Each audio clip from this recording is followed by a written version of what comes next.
Hello guys, welcome to Scholar Elite. Scholar Elite channel में आप सबका स्वागत है। मैं हूं अनुराग पांडे। रेलवे के एग्ज़ाम के लिए हमारी मैथ्स की जो सीरीज़ है उसका ये हमारा नेक्स्ट वीडियो है। इसके पहले भी हमने इस सीरीज़ में बहुत सारी वीडियोस अपलोड किए हुए हैं, तो अगर आपने वो वीडियोस नहीं देखे हैं तो आप प्लेलिस्ट में जाकर वो वीडियोस देख सकते हैं। आज के भी हम इस वीडियो में मैथ्स के कुछ और प्रॉब्लम्स को डिस्कस करेंगे। तो आइए स्टार्ट करते हैं हमारा आज का ये वीडियो।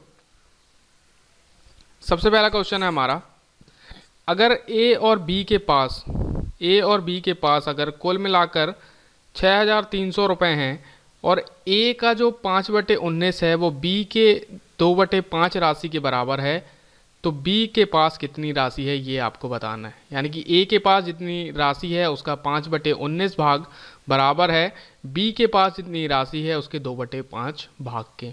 तो आपको जो बताना है वो बी के पास कितनी राशि है वो बताना है।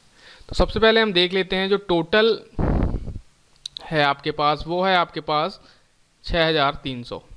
और अगर बात करें सेकंड कंडीशन की तो ए का, मान लेते हैं हम ए के पास ए रुपए ही हैं, तो ए का जो 5/19 है वो आपके बराबर है बी के पास भी बी राशि है इसके 2/5 के। ठीक है, तो ये जो है कंडीशन आपको दी हुई है। तो अगर हम यहाँ से ए और बी का रेशियो निकाल लें तो हम क्या करते हैं, बी को इस तरफ लेके आते हैं और इस रेशियो को हम इधर ट्रांसफ़र कर देते हैं। तो ए रेशियो बी को आप ऐसा लिख सकते हैं, यहाँ पे 2/5 जो है वो पहले से वैसा ही रहेगा, और ये जब 5/19 जब यहाँ पर जाएगा तो वो रिवर्स हो जाएगा, यानी कि अब हो जाएगा 19/5। ठीक है, तो यहाँ से जो ए और बी का रेशियो आपको मिला वो आपको मिलेगा 19 दूनी आप करेंगे तो वो हो जाएगा 38 और पचम होगा 25, यानी कि 5 × 5 हो जाएगा आपका 25। तो ए और बी के पास जो राशि हैं उनका जो रेशियो होगा वो होगा 38:25। और जो टोटल है आपके पास वो है आपका 6,300। तो इन्हीं जो रेशियो का जो टोटल होगा वही तो ये राशि होगी। तो अगर हम इस रेशियो को जोड़ें तो ये जो रेशियो आपके पास आएगा वो टोटल हो जाएगा आपका 63, यानी कि इस रेशियो का जो टोटल होगा वो होगा 63, और यही 63 आपका बराबर होगा 6,300 के। यानी कि 63 अगर आपके इक्वल है 6,300 के तो एक बराबर है 100 के। और बी का जो रेशियो है वो है आपका 25, ए का रेशियो है 38। तो अगर आपको इस क्वेश्चन में पूछा है बी की राशि, तो बी का जो रेशियो है वो है 25 और एक बराबर अगर 100 तो 25 बराबर होगा 2,500। और अगर ए की पूछता तो ए का रेशियो है 38, तो 38 अगर एक बराबर है 100 तो ए की जो राशि होती वो होती है आपकी 3,800। तो किसी की भी आपको राशि पूछी होती तो आप इस मेथड से उसको निकाल लेते। तो यहाँ पे जो इस क्वेश्चन का आंसर है वो है आपका ऑप्शन नंबर 1। इस टाइप के क्वेश्चन में आपको करना क्या होता है कि आपको ए और बी के बीच का एक इजी सा रेशियो आपको निकालना होता है। यहाँ पर आपने वो कंडीशन लगाई और फिर यहाँ से ए और बी का रेशियो निकाल लिया, और इस रेशियो से आपने जो है ए का और बी का सेपरेट अलग अलग राशि निकाल ली। बहुत इजी सा क्वेश्चन था, आई होप आप लोगों को समझ में आ गया होगा। अब बात करते हैं हमारे नेक्स्ट क्वेश्चन की। देखिए, नेक्स्ट क्वेश्चन है आपका, किसी तार को एक वर्ग के आकार में मोड़ा गया है पहले, और वो जो है वर्ग में जब उसको मोड़ा गया तो उसने 484 सेंटीमीटर स्क्वायर का क्षेत्रफल जो है वो बनाया। अगर इसे वृत्त के आकार में मोड़ा गया होता तो फिर जो है वृत्त का क्षेत्रफल क्या होता। मतलब पहले किसी तार को हमने वर्ग में मोड़ा और वो जो क्षेत्रफल उसने बनाया वो था 484 सेंटीमीटर स्क्वायर। अब फिर उसी तार को हमने वृत्त पे मोड़ा तो वृत्त का क्षेत्रफल क्या होगा ये आपको निकालना है। ठीक है, तो ये मान लीजिए हमारा कोई तार था जिसको हमने पहले बनाया एक वर्ग और फिर इसी को हमने बना दिया एक सर्किल। तो जब भी इस टाइप के क्वेश्चन होते हैं तो एक जो चीज़ कॉमन होती है या एक चीज़ जो हमेशा कांस्टेंट रहेगी इस टाइप के क्वेश्चन में वो है तार की लेंथ। यानी कि तार की लेंथ जो है वो हमेशा आपकी कांस्टेंट रहने वाली है। इसका मतलब ये है कि जो इस वर्ग का परिमाप होगा वही इस वृत्त की परिधि के बराबर होगा। अगर इसकी भुजा है मान लीजिए a और इसकी जो है रेडियस r, तो वर्ग का जो परिमाप होता है वो होता है आपका 4a,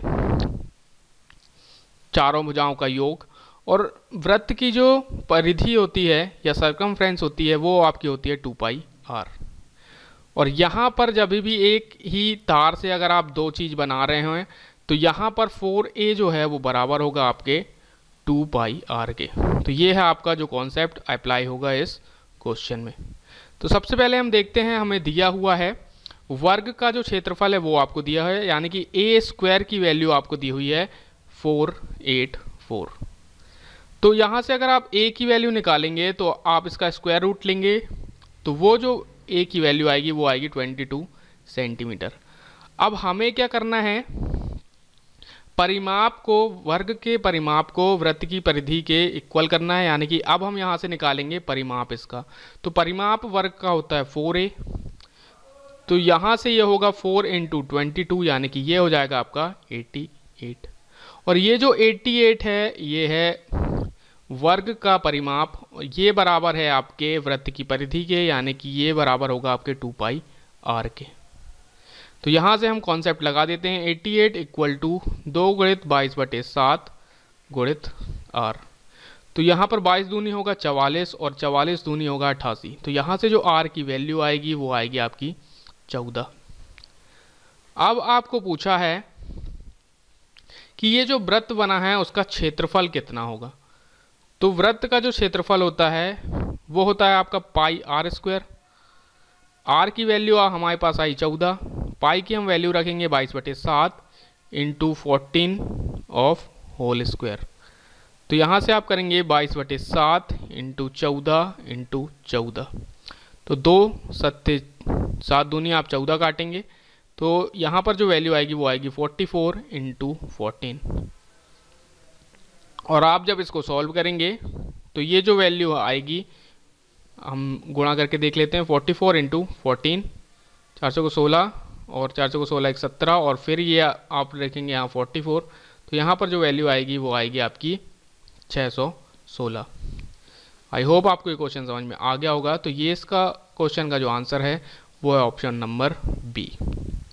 तो ज़रूर इस टाइप के क्वेश्चन में आप जब भी देखिए कि लेंथ, तार की लेंथ तो हमेशा एक ही रहने वाली है, यानी कि जो परिमाप है होगा वर्ग का वही वृत्त की परिधि के बराबर होगा।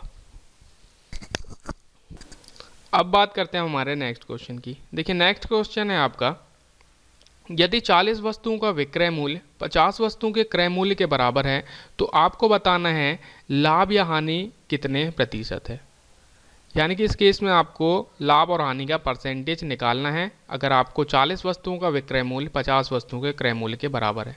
देखिए इस क्वेश्चन को हम ट्रिक से बहुत आसानी से कर सकते हैं, पर पहले हम थोड़ा सा कॉन्सेप्ट समझ लेते हैं कि ये आता कैसे है। तो मान लेते हैं हम कॉस्ट प्राइस जो है आपका, या एक वस्तु का जो क्रय मूल्य है वो है आपके पास 1 रुपये, ठीक है।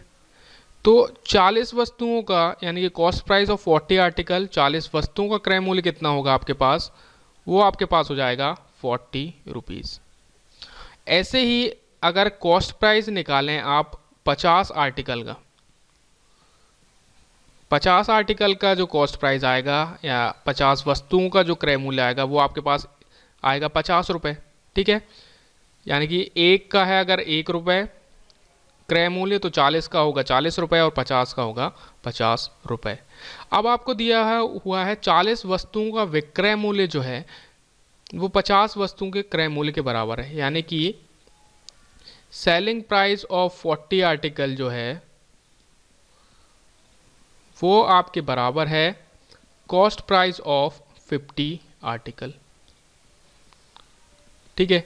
तो 50 आर्टिकल का जो कॉस्ट प्राइस है या 50 वस्तुओं का जो क्रय मूल्य है वो अभी हमने देखा वो होता है हमारा 50 रुपये। तो यहाँ से जो है सेलिंग प्राइस ऑफ 40 आर्टिकल जो है वो आपके पास आ जाएगा 50 रुपये, ठीक है। ये आपके पास आ गया 50 रुपये। अब 40 वस्तुओं का जो सेलिंग प्राइस है वो 50 रुपये है, और 40 वस्तुओं का जो कॉस्ट प्राइस है वो हमने पहले ही निकाला हुआ है, वो है आपके पास 40 रुपये। यानी कि सेलिंग प्राइस आपका हो गया यहाँ से 50, कॉस्ट प्राइस आपका था 40। तो आप यहाँ से देख सकते हैं कि जो सेलिंग प्राइस है वो ज़्यादा है, यानी कि यहाँ पर हो रहा है प्रॉफिट। कॉस्ट प्राइस से ज़्यादा है सेलिंग प्राइस, यानी कि हो रहा है प्रॉफिट। और प्रॉफिट परसेंट निकालने के लिए हम लगा देंगे फिर फॉर्मूला। प्रॉफिट परसेंट आपका होता है selling price minus cost price divide by cost price, और इनटू में होता है आपका 100। तो ये जो वैल्यू आएगी वो आएगी 50 माइनस 40 डिवाइड बाय 40 इंटू 100। तो ये हो जाएगी वैल्यू 10/40 इंटू 100।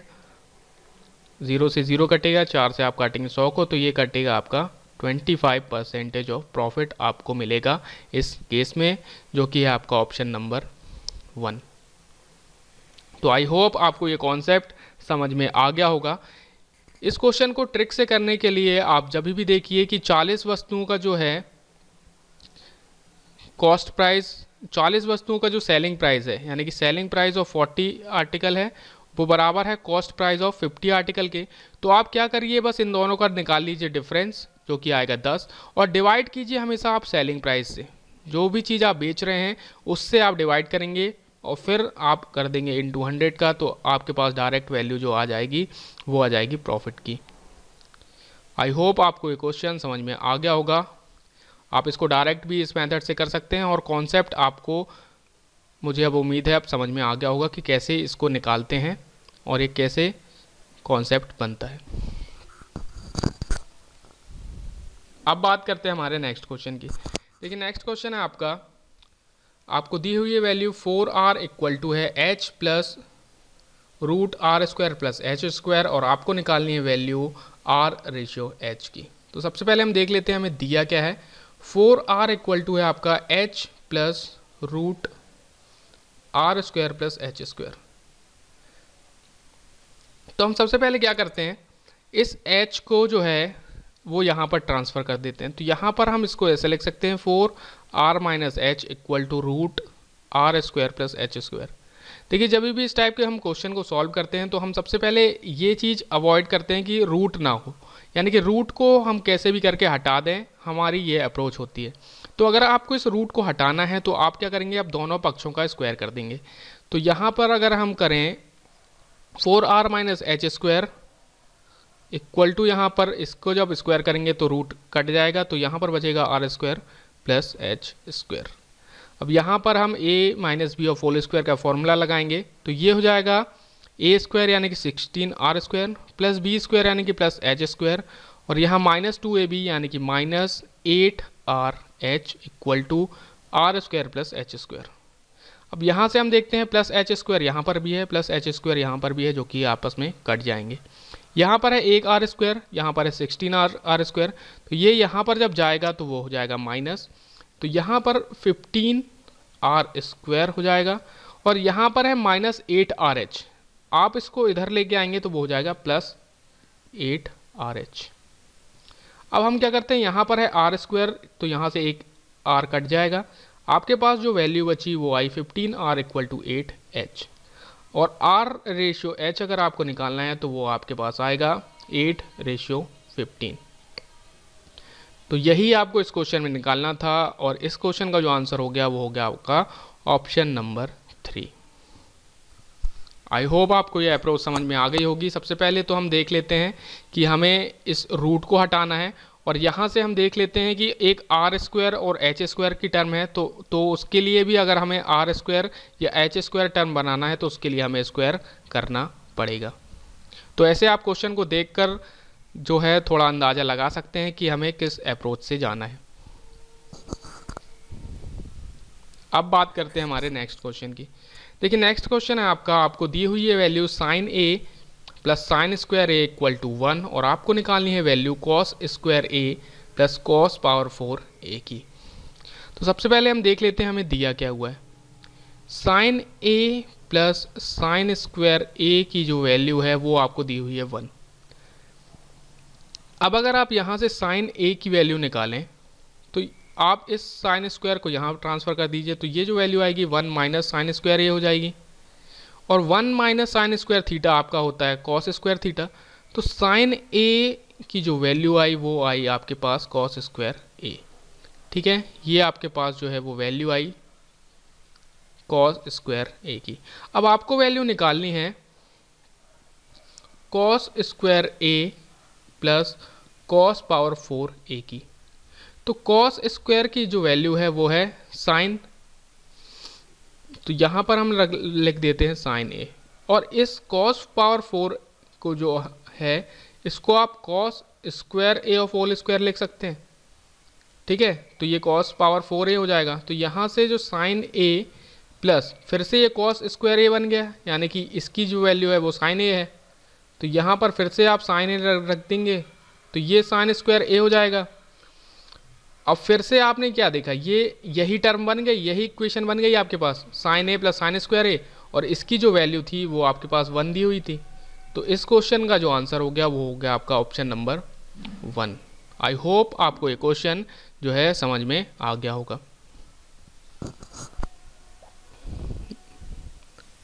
अब बात करते हैं हमारे नेक्स्ट क्वेश्चन की। देखिए नेक्स्ट क्वेश्चन है हमारा, अगर आपको थीटा की वैल्यू दी हुई है कि वो 0 से 90 के बीच में है, तो आपको जो है रिलेशनशिप निकालना है कॉस थीटा और कॉस स्क्वायर थीटा के बीच में। यानी कि ये है आपका एक कॉन्सेप्चुअल क्वेश्चन, और अगर आपके कॉन्सेप्ट थोड़ा क्लियर होंगे तो ही आप इसको कर पाएंगे। देखिए कॉस थीटा या साइन थीटा की अगर हम बात करें तो इनकी जो वैल्यू है वो वेरी करती है -1 से लेके +1 तक। पर वहीं पर अगर आप कॉस स्क्वायर थीटा या फिर साइन स्क्वायर थीटा की बात करेंगे तो इसकी जो वैल्यू है वो वेरी करेगी 0 to 1 तक, क्योंकि अगर आप माइनस संख्या का आप स्क्वायर करते हैं तो वो पॉजिटिव बन जाता है, यानी कि अब नेगेटिव संख्या तो आएगी नहीं, और जो वैल्यू आएगी वो आएगी 0 से 1 के बीच में ही। तो अगर आप थीटा की कोई भी वैल्यू ले लें 0 से 90 के बीच में, मान लेते हैं हम 45 लेते हैं, और फिर चेक करते हैं कॉस थीटा और कॉस स्क्वायर थीटा की वैल्यू, तो कॉस थीटा या फिर कॉस 45 बराबर आपका होगा 1/√2, और 1/√2 की जो वैल्यू होती है वो होती है आपकी 0.707।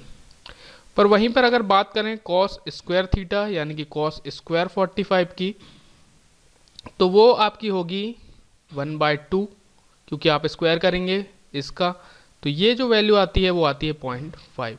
तो आप देख सकते हैं कि 0.7 जो है, यानी कि ये कॉस थीटा जो है वो बड़ा होगा कॉस स्क्वायर थीटा से। तो आप थीटा की कोई भी वैल्यू रख लेंगे 0 से 90 के बीच में, रिजल्ट आपको यही मिलने वाला है कि कॉस थीटा की जो वैल्यू होगी वो बड़ी होगी कॉस स्क्वायर थीटा से। पर अगर थीटा इक्वल टू हम 0 रख लें, अगर थीटा इक्वल टू हम 0 रखेंगे, ठीक है, थीटा इक्वल टू 0 रखेंगे तो कॉस थीटा की वैल्यू जो आएगी वो आएगी कॉस 0 यानी कि 1, और कॉस स्क्वायर थीटा की वैल्यू रखेंगे तो भी जो है जो वैल्यू आएगी वो आएगी आपकी 1, क्योंकि कॉस स्क्वायर 0 आप फिर से करेंगे 1 का स्क्वायर करेंगे तो वो आएगा आपका 1, यानी कि थीटा इक्वल टू 0 के लिए जो कॉस थीटा और कॉस स्क्वायर थीटा हैं वो आपके आएंगे बराबर। पर यहाँ पर आप देखेंगे अगर कंडीशन, तो यहाँ पर जो थीटा की वैल्यू है वो 0 से 90 के बीच बोली है, ना कि यहाँ पे केवल छोटा यानी कि लेस देन का साइन है, लेस देन इक्वल टू का साइन नहीं है, ठीक है। यानी कि यहाँ पर आपको वैल्यू 0 आप नहीं ले सकते और ना ही आप वैल्यू 90 ले सकते हैं। तो इस कंडीशन में आपको ये वैल्यू जो है मतलब इक्वल टू वाली कंडीशन आपको कभी नहीं मिलेगी, आपको हमेशा ग्रेटर देन या लेस देन की ही कंडीशन मिलेगी। और यहाँ पर जो है कॉस थीटा जो है हमेशा बड़ा होगा कॉस स्क्वायर थीटा से। देखिए ये कॉस थीटा बड़ा होने का रीज़न क्या है कि जो वैल्यू 1 से छोटी होती है, 1 से अगर कोई छोटी वैल्यू है और अगर आप उसका स्क्वायर करेंगे तो वो वैल्यू फिर और छोटी हो जाएगी। जैसे मान लीजिए कोई वैल्यू है आपकी 1/2, 1/2 है अगर आपका वैल्यू, तो इसका जो वैल्यू आएगी वो होगी 0.5। अगर आप इसका स्क्वायर कर दें तो ये हो जाएगा 1/4 और ये हो जाएगी वैल्यू 0.25, यानी कि 0.5 से वैल्यू और 0.25 हो गई, यानी कि और छोटी हो गई। आई होप आपको ये चीज़ समझ में आ गई होगी कि अगर 1 से कोई छोटी संख्या है तो उसका स्क्वायर करने पे जो है वो वैल्यू और ज़्यादा कम हो जाती है। तो इस क्वेश्चन का जो आंसर है वो है आपका ऑप्शन नंबर 1। तो आज के इस वीडियो में इतना ही। आई होप आपको ये वीडियो पसंद आया होगा। अगर ये वीडियो आपको पसंद आया है तो वीडियो को लाइक करें, शेयर करें अपने दोस्तों के साथ और जुड़े रहें स्कॉलर एलीट से। Thank you.